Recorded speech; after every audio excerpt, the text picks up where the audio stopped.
Hi കൂട്ടുകാരെ, ഇന്നത്തെ വീഡിയോയിലേക്ക് എല്ലാവർക്കും സ്വാഗതം.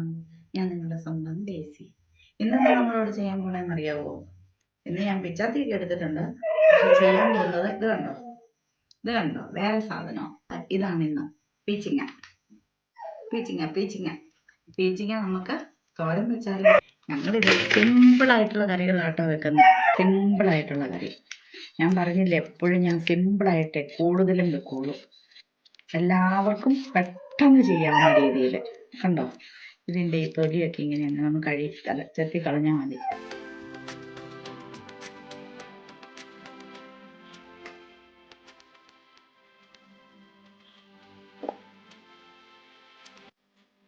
അപ്പോൾ നമ്മൾ പീച്ചിങ്ങ കഴുകി വാരി വൃത്തിയാക്കി ചട്ടിയിലാക്കി ഒരു ഉള്ളി അരിഞ്ഞിട്ടു, ഇച്ചിരി പച്ചമുളക് അരിഞ്ഞിടുന്നു, ഇച്ചിരി കരിയാപ്പില ഇട്ട്, ഇച്ചിരി ഉപ്പും ഇട്ട്, നമ്മൾ ഇച്ചിരി മഞ്ഞൾപ്പൊടിയും കൂടെ ഇട്ടു, ഇച്ചിരി കറിവേപ്പിലയും കൂടെ ഇട്ടു.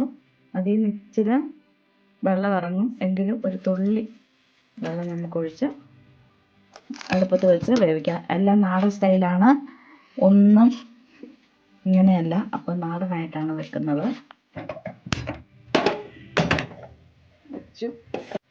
അപ്പോൾ നമുക്കിത് മൂടി വെക്കാം. മൂടി വെച്ച് വേകട്ടെ. അപ്പോൾ ഇതിൻ്റെ മൂടി തുറന്നു നമുക്കിതൊന്ന് ഇളക്കിയിട്ട് കൊടുക്കാം. ഇങ്ങനെ ഇളക്കിയിട്ട് കൊടുത്ത് അതിന് ഇടുന്നുണ്ടോ അങ്ങനെ ഇട്ട് കൊടുക്കാം.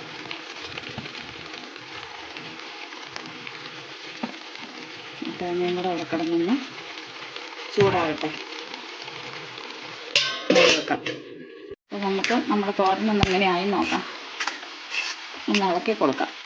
പീച്ചിങ്ങയുടെ തോരൻ ഒരിച്ചിരി കൂടെ തോരാനുണ്ട്, വെള്ളം പറ്റാന് തോരന്. അപ്പോൾ ഒരു ഇച്ചിരി നേരം കൂടെ കഴിയുമ്പോഴത്തേന് ആകും. അപ്പോൾ നമ്മുടെ തോരൻ ഇവിടെ നോക്കുക, നല്ല തുറന്ന് വന്നിട്ടുണ്ട്. അടിപൊളിയായിട്ട് വെള്ളമെല്ലാം പറ്റി നല്ല അടിപൊളിയായിട്ട് വന്നു. ഇനി നമ്മൾ എന്നാ ചെയ്യുന്നത്? ഇനി നമ്മൾ ഇതിനെ ഇച്ചിരി പച്ച വെളിച്ചെണ്ണ ഒഴിച്ചു കൊടുക്കാൻ പോവാം.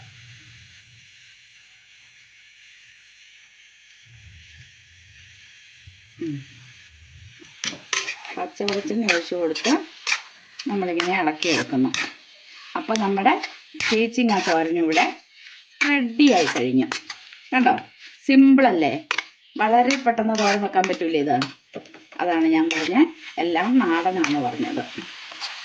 അപ്പം ഞങ്ങളുടെ ഈ പീച്ചിങ്ങ തോരൻ എല്ലാവർക്കും ഇഷ്ടപ്പെട്ടെന്ന് വിശ്വസിക്കുന്നു. അപ്പം ഞങ്ങൾക്ക് ഒരു ലൈക്ക് ചെയ്യുക, ഷെയർ ചെയ്യുക, സബ്സ്ക്രൈബ് ചെയ്യുക, ബെൽ ബട്ടൺ അമർത്തുക. പിന്നെ നിങ്ങളുടെ അഭിപ്രായങ്ങൾ കമൻറ്റ് ബോക്സിൽ കൂടെ അറിയിക്കുക. വീണ്ടും ഇനി ഒരു നാടൻ ഡിഷുമായി വരുന്നത് വരെ എല്ലാവർക്കും ബായ്.